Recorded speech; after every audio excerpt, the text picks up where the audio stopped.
First of all, I'm sitting outside on a Sunday night, sitting outside of a Whole Foods, working off Wi-Fi, and want to talk about the fractal indicator build that I'm going to initiate tomorrow after I hire a standalone additional programmer that is just going to be the one working on this project with me.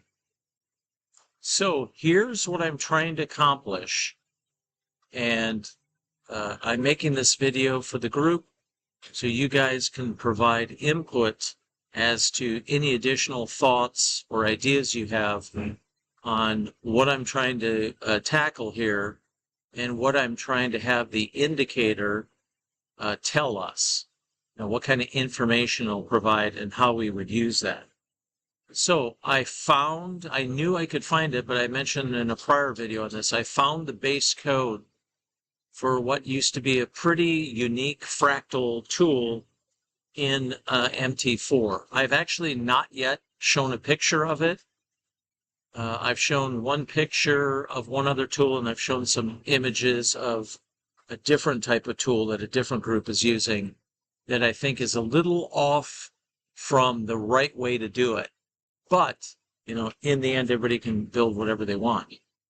So here is what I'm trying to accomplish with the fractal tool.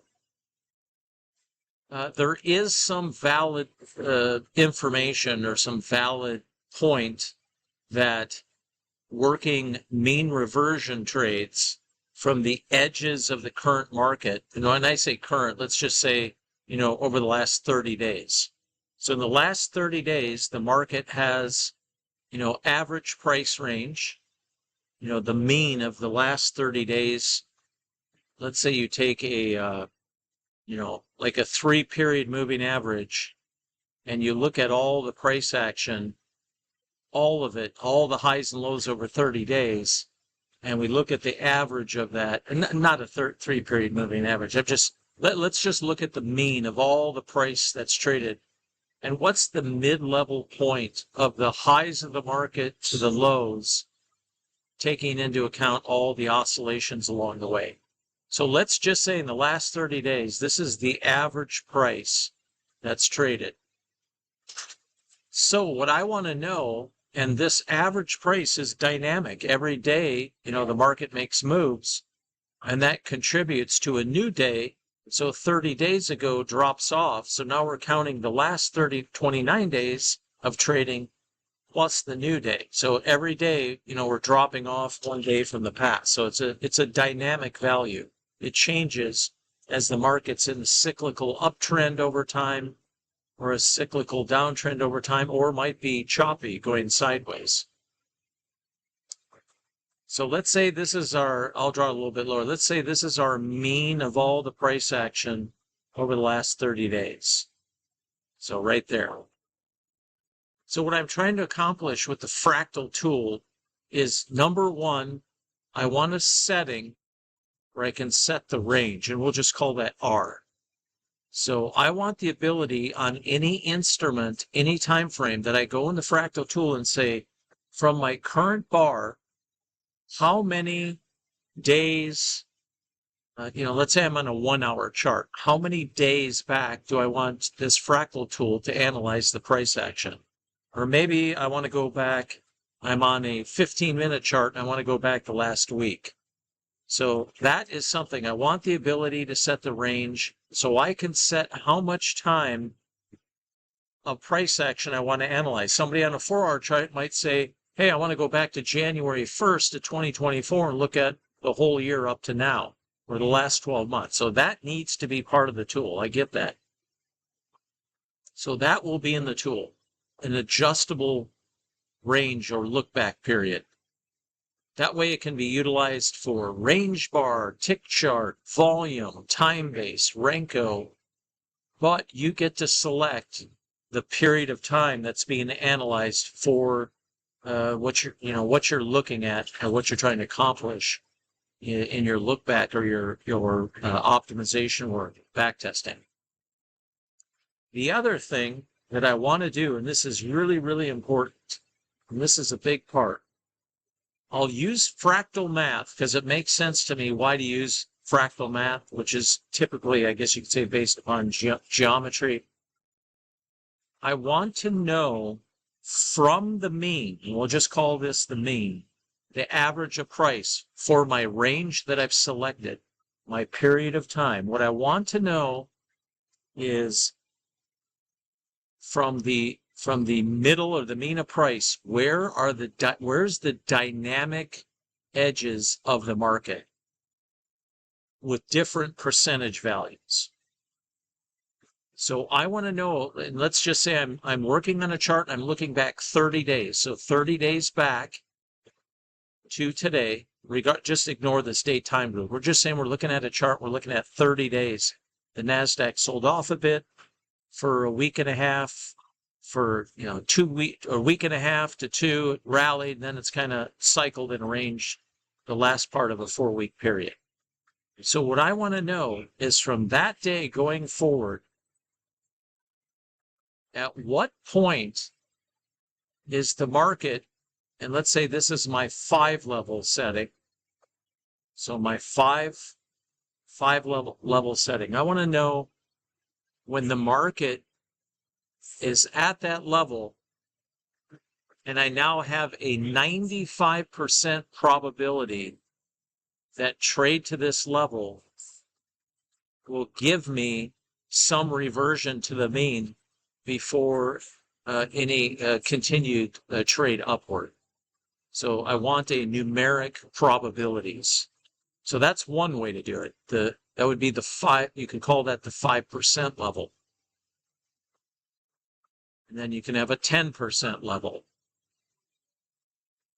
Maybe a 15% level, both for the highs and lows.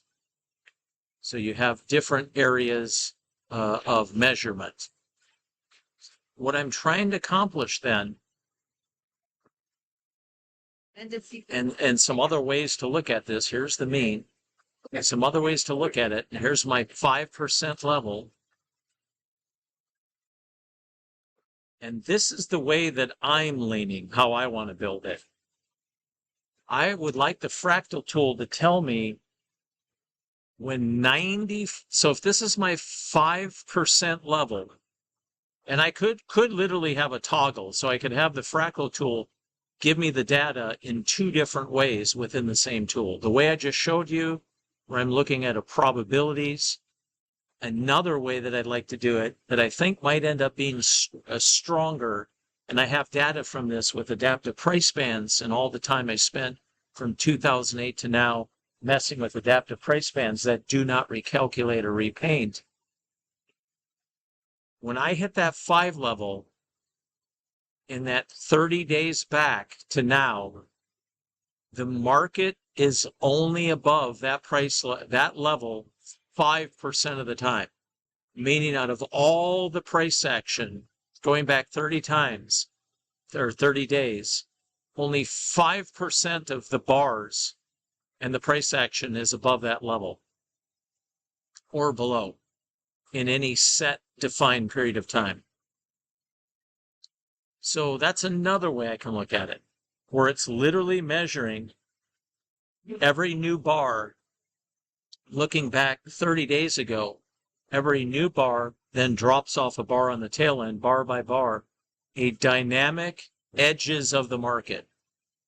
The reason I'd like to do this, we're going to find data this way that says, hey, we might find data that says, hey, anytime the NASDAQ has hitting that 8% level, where only 8% of all the price action trades on average, or on average of the last 30 days above that level, then I can measure from that level, maybe 5% isn't the level. I don't have to wait for it to go all the way to 5% level to take an actionable mean reversion trade.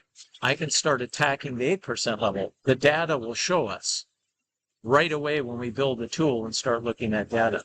So instrument by instrument, we're probably going to find a lot of variance where gold might have levels, percentage of levels, very different than something like NASDAQ or ES or bonds or some cryptocurrency.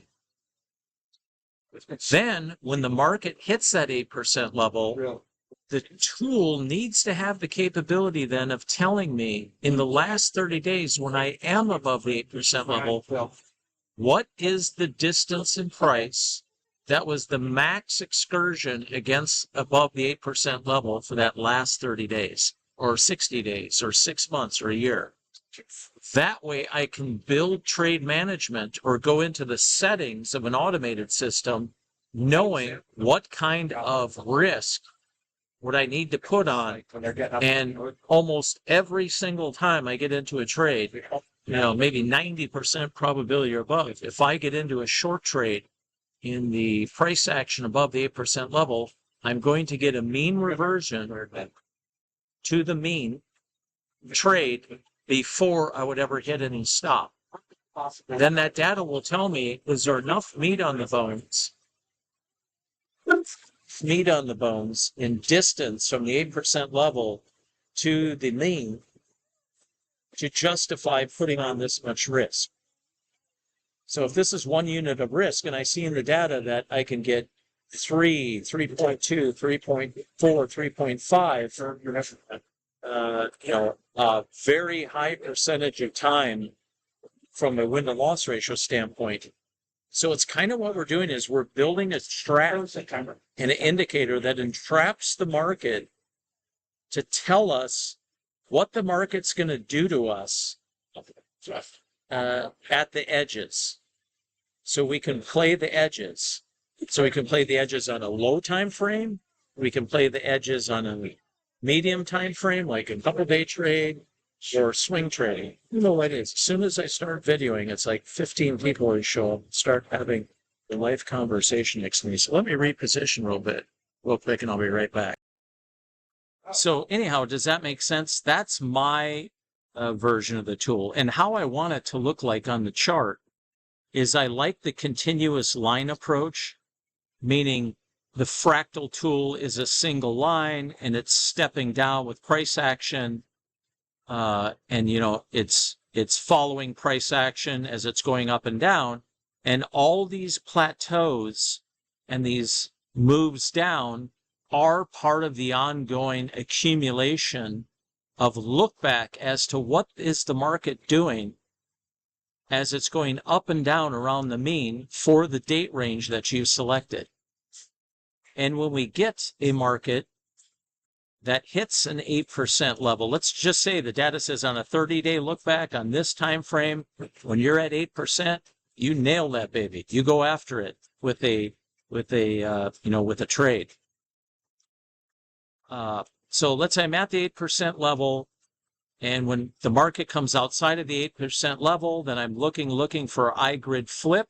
I get an I-grid flip. I'm now long. I already know what my max risk should be from the data that's presented by the look-back period and the history of the last 30 days when the market goes to the edges of its dynamic range. That's a big part. We're measuring a dynamic range of the market, not a static. So the mean adjusts with the market behavior. So it's going to change. If the market gets into a big multi-week rally, we will know the dynamic range. Where are the edges of that market dynamically to the upside and to the downside? If the market's been going sideways for a month, we're going to know the dynamic edge of the market at all times. So that's what I want to build. And then when we hit those edges, let's say for the NASDAQ, it's an 8% level. That turns out to be like, that's the level. Then when we hit those levels, I can then take action upon it and take iGrid signals that are optimized and incorporate it into working with the fractals indicator. And that can be done through a automated trade management third-party tool or through a modification to the iGrid Evo strategy. Then I can get in a flip trade. I can work some ads and, have it know where the mean is. So when I get to the mean, I do this, or maybe we find out we don't even have, why even go to the mean? We can get a huge chunk of move even before we even get to the mean, or scale out, or whatever. The key is I want to build it so I can see where the